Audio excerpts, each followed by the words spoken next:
स्वागत है आप सभी लोगों का द मास्टर प्रकाश क्लासेस के यूट्यूब चैनल में। इस वीडियो लेक्चर्स में आपको टोटल 5 क्वेश्चंस देखने को मिलेंगे। जैसा कि आपको पता है कि सुपर टेट में जो रीजनिंग के क्वेश्चंस आते हैं वो केवल 5 ही आते हैं। तो इन 5 क्वेश्चंस को पक्का करने के लिए ठीक ना, आप इस वीडियो को ज़रूर देखिए। क्योंकि जितने भी क्वेश्चंस लाए हैं सब प्रीवियस ईयर के क्वेश्चंस हैं और यही सब क्वेश्चंस एग्जाम में क्या होते हैं, रिपीट किए जाते हैं। तो आइए पहले क्वेश्चंस की तरफ हम लोग बढ़ते हैं। और पहला क्वेश्चन आपके स्क्रीन पे दिया गया है, इसमें आपको बताना है कि कौन सा करेक्ट है। ठीक ना भैया, जैसे यहाँ पे देखिएगा डेसिबल का क्या है, संबंध दिया गया है ध्वनि से, उसी प्रकार आपको एम्पियर का बताना है। तो ध्वनि का जो मात्रक होता है, जो ध्वनि का यूनिट होता है वो क्या होता है, डेसिबल होता है। तो मेरे भाई विद्युत धारा, बातें समझ रहे हैं, विद्युत धारा का जो मात्रक होता है वो क्या होता है, एम्पियर होता है। तो ऑप्शन नंबर ठीक ना, इलेक्ट्रिक करंट, बिल्कुल सही, सी आपका राइट आंसर होगा। आइए, ये आपका क्या है, कोडिंग डिकोडिंग से लिया गया क्वेश्चंस है, इसमें आपको बताना है कि कौन सा आपका करेक्ट आंसर होगा। तो जब भी ऐसे क्वेश्चंस आए तो कोडिंग डिकोडिंग हमने पढ़ाने से पहले ही हमने आपको, मतलब जैसे जब पढ़ा रहे थे तो वहाँ पे हमने आपको बताया था कि जब भी कोई क्वेश्चंस आपका कोडिंग डिकोडिंग का मिले तो तुरंत आप क्या करिए भैया, आँख बंद करके ठीक ना, प्लेस ऑफ वैल्यू आप क्या करिए, लिख दीजिए। और जैसे ही आप प्लेस ऑफ वैल्यू लिखते हैं तुरंत आपको चीज़ें क्या होती हैं, दिखने लगती हैं। जब तक आप प्लेस ऑफ वैल्यू नहीं लिखेंगे तब तक ठीक ना, ये स्पष्ट नहीं होता है कि कौन सा रिलेशन इस वाले लेटर का अगले वाले लेटर के साथ दिया गया है। तो यहाँ पे देखिएगा, इसका क्या होता है, 22 होता है, इसका 9 होता है।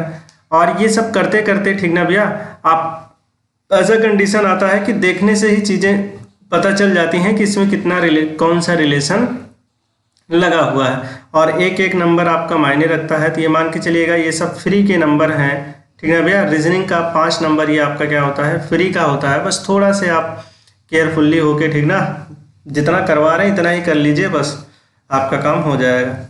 चलिए, इसमें आप देखिए, जब भी ऐसे क्वेश्चंस आए ये देखिएगा, ये आपका क्या है भैया 22, और 22 से कहाँ पे आ गया 19, मतलब कम हुआ है। कितना कम हुआ है, तो 22 में से 3 घटा देंगे 19। अगले 9 से कितना हो गया, 6, 9 में से अगर 3 घटा देंगे तो 6 आ जाएगा। अगले में यहाँ पे देखिएगा 5 में से 3 घटा देंगे 2। अब समझ में आ गया होगा कि इसने क्या किया है, प्लेस ऑफ वैल्यू में से 3 घटा दिया है। 3 घटाओगे 15, 18 में से, यहाँ पे सब में वैसे वही काम किया है कि ठीक है भैया, घटा दिया है। तो यहाँ से देखिएगा, अब इसमें भी आपको वही लॉजिक लगाना है, ठीक। तो प्लेस ऑफ वैल्यू लिख दीजिए, उसके बाद 3 आप क्या कर दीजिए, घटा दीजिए, जो आएगा वही आपका क्या हो जाएगा, करेक्ट आंसर बनेगा। ये आपका 3 होता है, ये आपका 1 होता है, ये आपका क्या होता है भैया 19 होता है, ये आपका 20 होता है, और ये आपका क्या हो जाएगा 12, और ये आपका 5। तो सब में अगर आप 3 घटा देंगे, इसमें 3 घटा देंगे, इसमें 3 घटा देंगे, इसमें 3 घटा देंगे, इसमें 3 घटा देंगे, इसमें 3 घटा देंगे, इसमें 3 घटा देंगे, ठीक ना भैया। तो जब आप सब में 3 घटा देंगे ठीक ना, तो आपको आंसर क्या मिलने वाला है, यहां से देखिएगा,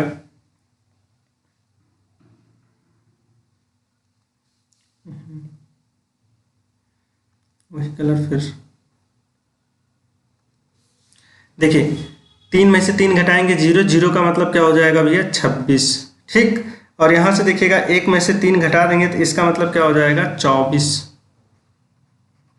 इसमें से 3 घटा देंगे तो आपको बहुत अच्छे से पता है 16, इसमें से 3 घटाएंगे 17, इसमें से 3 घटाएंगे 9, और इसमें से 3 अगर आप घटा देंगे तो क्या हो जाएगा आपका 2, ठीक।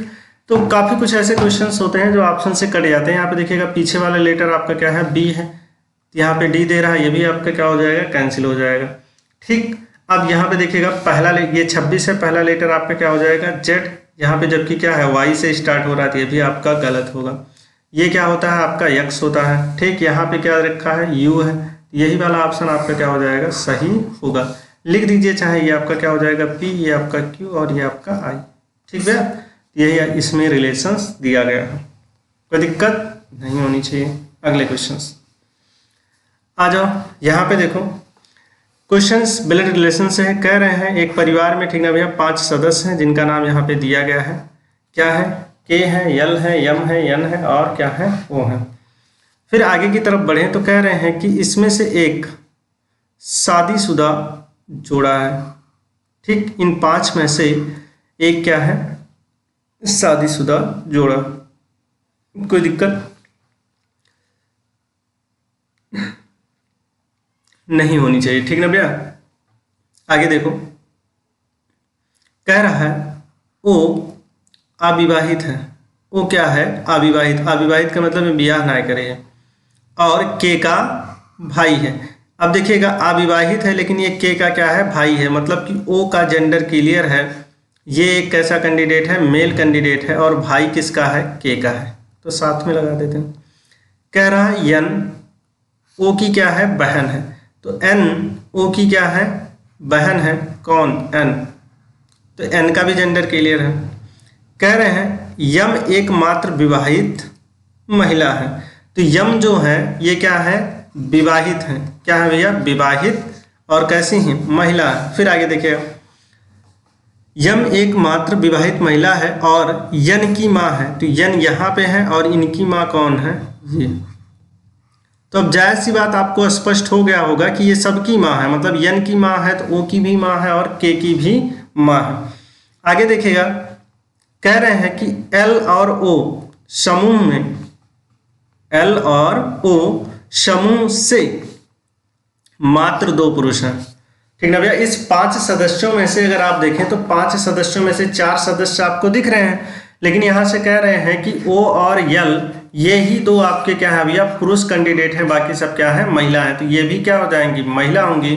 अब पुरुष हैं, और यहाँ पे अगर आप क्वेश्चन में देखें तो ये कह रहा है कि एक विवाहित जोड़ा है, तो विवाहित जोड़ा बनाने के लिए यल जो है इसका क्या होगा? हस्बैंड होगा। बोलो भैया, यल क्या होगा? इसका हस्बैंड होगा। आगे देखिएगा, कह रहे हैं के का पिता कौन? तो मेरे भाई के का पिता कौन हो जाएगा? एल ही तो होगा। एल जो है ये इन तीनों बच्चों का पिता होगा, तो बातें समझ रहे हैं। यल आपका क्या हो जाएगा? करेक्ट आंसर बनेगा।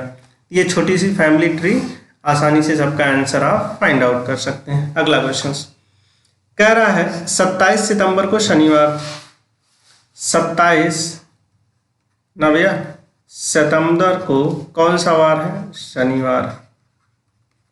आपको बताना है 27 अक्टूबर को कौन सा वार होगा।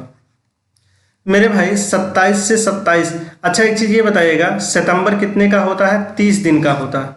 सितंबर का जो महीना होता है वो कितने दिन का होता है? 30 दिन का। तो अभी बचा कितना है? बोलो, 3 दिन बचा है, और 27 इसमें जाना है, तो 3 ये जोड़ लेंगे तो टोटल कितना आ जाएगा? 30 दिन।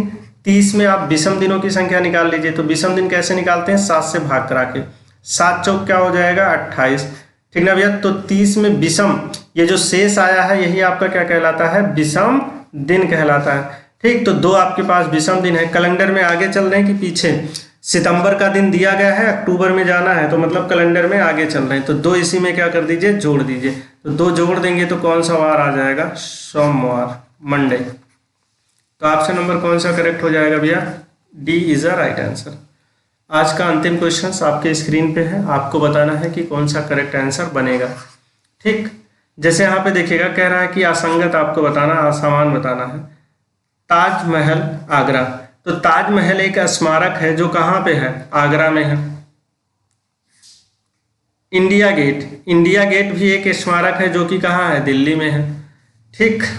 विक्टोरिया स्मारक कहाँ पे है? कोलकाता में। कोणार्क उड़ीसा दिखा रहा है, तो कोणार्क भैया ठीक ना, कोई स्मारक नहीं है, ये आपका एक क्या है? शहर है। बातें समझ रहे हैं? ये क्या है? एक शहर है, ठीक ना। तो यही सबसे क्या हो जाएगा? अलग होगा। अब देखिए, रीजनिंग एक ऐसा सब्जेक्ट है ना जो सबको कहता है, आप भी आ जाओ। अब ये देखिए जीके जीएस टाइप क्वेश्चन है कि नहीं? अगर आपको याद मतलब क्लियर होंगे तभी तो आप कर पाएंगे, अदरवाइज ठीक ना नहीं कर पाएंगे। बातें समझ रहे हैं? तो ऑप्शन नंबर डी आपका क्या हो जाएगा? करेक्ट होगा। ऐसे क्वेश्चंस जो सही होते हैं वो प्रैक्टिस पे डिपेंड करते हैं, जितना ज़्यादा आप प्रैक्टिस करेंगे उतना ही बेटर आपका ठीक ना आंसर होने वाला है। चलिए फिर मिलेंगे अगले लेक्चर्स में, तब तक के लिए जय हिंद।